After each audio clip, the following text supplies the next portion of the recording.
This morning, headline making new claims from the former senior FBI agent at the center of the Bureau's Russia investigation. In a new memoir, Peter Strzok takes sharp aim at the man he once investigated, President Trump. And NBC's chief White House correspondent, Hallie Jackson, sat down with him. Hallie, good morning. Peter, Chanel, good morning to you. You know, to the president, Peter Strzok is a symbol of what he believes is the deep state trying to take him down. And he's targeted the former FBI agent with a number of insults, including calling him a fraud. But Strzok calls his new book compromised because he believes the president has been, with foreign countries holding leverage over him. It's a warning he's now delivering in the starkest of terms. Well. So, let's begin. President 45. Colt 45. See, I kind of liked you. However, I must address the elephant in the room. Well. Let's begin. So a former FBI agent in 2018 became famous or notorious for writing a story about Trump, speculating that Russia had a secret leverage over him. The Russia influence over Trump might even date back just as far as '87. Russia intelligence cast a wide net to gain leverage over influential figures abroad. The figures and practices continues to this day. The Russians would lure prominent politicians, cultural leaders, and people whom, they saw had potential for gaining prominence in the future of this country.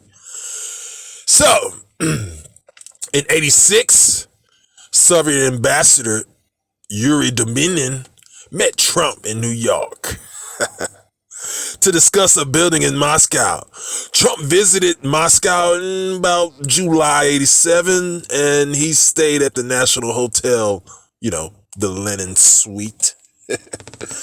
Trump's own recollection in the book he wrote, The Art of the Deal. The Soviet officials was eager. They couldn't wait for him to build a hotel there. But guess what? It never happened. Trump returned back to Moscow fired up with a political ambition. Presidential flirtations, flirts about here and there, including flashes and luxurious trips to New Hampshire. 2 months after Moscow visit, Trump spent almost $100K on series of full-page newspaper ads. An open letter from Donald Trump on why America should stop paying to defend countries that could, afford to defend themselves, unquote. Then he launched an angry populist charges against allies that benefited from the umbrella of America military protection. Starting to make sense now, huh? Just a coincidence that Trump came back from his trip to Russia and started spewing out themes that happened to dovetail closely that Russia's geopolitical goal of splitting the U.S. from its allies. It gets more interesting. Let alone he met Putin and then appeared strangely submissive and spewed out Putin's propaganda on a number of topics, including the ridiculous possibility of a joint Russia-America cybersecurity unit. Russia, of course, committed the gravest cyber hack in American history not too long ago, and I made several videos about that. The gas leak, the meat plants, go back and look at it. He also seemed to go out his way to alienate American allies and blow up corporations, I'm sorry. Every time they met during his tenure. The NATO was a bad deal for America because Montenegro might launch an attack on Russia. The Soviets had an invade on Afghanistan in the 1970s to defend against terrorism. Let alone a second reason is that the reporter, Craig Unger, got the former spy to confirm on record that Russian intelligence had been working for Trump for guess what, ladies and gentlemen? Decades. Russian intelligence gained influence in foreign countries by operating and patiently antagonizing. There is no more urgent election in our lifetime from a counterintelligence perspective. And that's why, less than 2 months before Election Day, former FBI agent Peter Strzok is pulling no punches. Without exaggeration, President Trump's counterintelligence vulnerabilities are exponentially greater than any president in modern history. So do you think the president is a national security threat? I do. Strzok helped open the investigation into the Trump campaign in 2016. So involved, he named the operation Crossfire Hurricane, after a Rolling Stones song stuck in his head.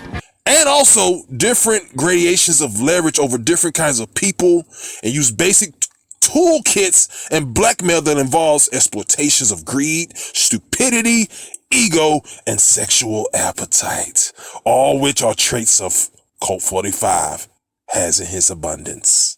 This is what an intelligence expert mean when they describe Trump as a Russian asset. It's not the same as being an agent. An asset is someone who can manipulate the masses, quote unquote, white America. See, they hated the fact that it was a black president. So he played upon that. Trump, hey, newsflash, you rednecks that hate black people, guess what? Trump don't give a fuck about you.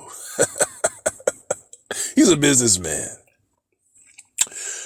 Now, the KGB spy cultivated a Trump as an American leader and persuaded him to run his ad attacking American alliances. American alliances, people. So therefore, 2018, BuzzFeed reported, and next year, Robert Mueller confirmed explosive details of Russian operations. During the campaign, Russia had been dangling a Moscow building deal that stood to give hundreds of millions of dollars to profit to Trump at no risk. And not only did he stand to gain this windfall, but he was lying in the public at the time about his dealings with Russia during the campaign, which gave Vladimir Putin an additional leverage over him. The spy even testified that his arrangement gave Russia blackmail leverage over Trump. By the time these facts have passed, they became uninterested. You know, they got tied in with grabbing the P. I almost caught myself. Sorry about that. That's neither here nor there. We don't know what other sources of leverage Russia had or how far back it went. Ultimately, whatever value Trump offered to Russia was compromised by the incompetence and limited ability to grasp firm control even on his own government foreign policy. Whatever leverage Putin has limited to a single individual, which meant there was nobody Trump could find to run for State Department, National Security Agency, and so on who shared his views. Trump was surrounded by all sorts of characters who manipulated him into saying and doing things that ran against this nation's interests. One of these characters was Putin. So therefore, ladies and gentlemen, at the end of the day, Colt 45 is a Russian spy. And all the research I've been doing, and I'm just continue to dig, starting to lead to this rabbit trail, this rabbit hole. Going back to all the cyber attacks, REvil,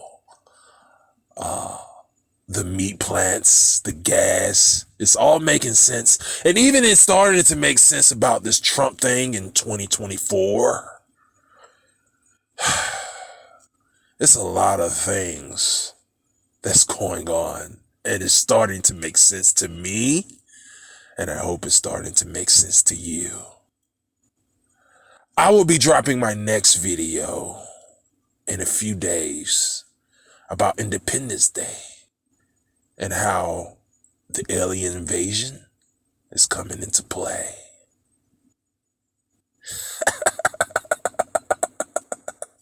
Stay woke to the bullshit.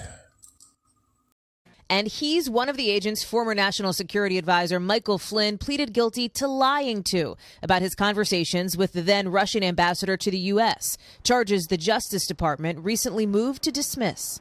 I think that's a miscarriage of justice. What do you attribute it to, then? Political pressure, improper political pressure from the White House and the Department of Justice. Now, Strzok is still worried about unfinished business. Do you believe the Russians still have hidden leverage over the president? I think that's a fair assumption. Why? I think when you look at President Trump and the efforts he has taken to fighting tooth and nail to prevent, for instance, the release of his tax records, there is something there that he doesn't want out. Strzok, a key part of the team investigating Hillary Clinton's use of a private email server, also worked briefly with the special counsel in 2017, looking into the Trump campaign's ties with Russia before being removed and later fired. His dismissal coming after the discovery of text messages he exchanged with a coworker with whom he was having an affair. Texts like, F Trump, Hillary should win 100 million to 0, and about a possible Trump victory, we'll stop it, giving ammunition to the president and his supporters who believed the FBI was working against President Trump. A watchdog report later found no political bias motivating the investigation. These outside independent people who have looked at it have concluded that this was entirely proper. To some people in this country, your credibility is simply and frankly shot. They just don't believe what you're saying because of some of your past actions, the text message, etc. Why should those people believe you now that you're coming out and sounding the alarm bell about President Trump? Listen to what I have to say. I guarantee you, whoever you are in America, you are not going to step away from that without a deep, deep concern about our president's interactions and a relationship with the government of Russia. In a statement, the White House calls Strzok's book utter nonsense, adding, quote, he is now trying to make money selling the same lies for which he was fired. Strzok and Page, the lovers, the great lovers. The president himself has described Strzok as a minion, a sick loser, and accused him of treason. It is angering. It promotes fear. It is fearful. The second thing is it is enormously frustrating because it's not the truth. And it strips away your identity, at least with whatever portion of the population is listening and believing the president. You had to have known that writing this book would reignite those attacks. So why do it? Because it's important to get the message out. You are ringing the alarm bell. I am. You think people will listen to it? I hope so. I think so. Even with you as the messenger? Absolutely.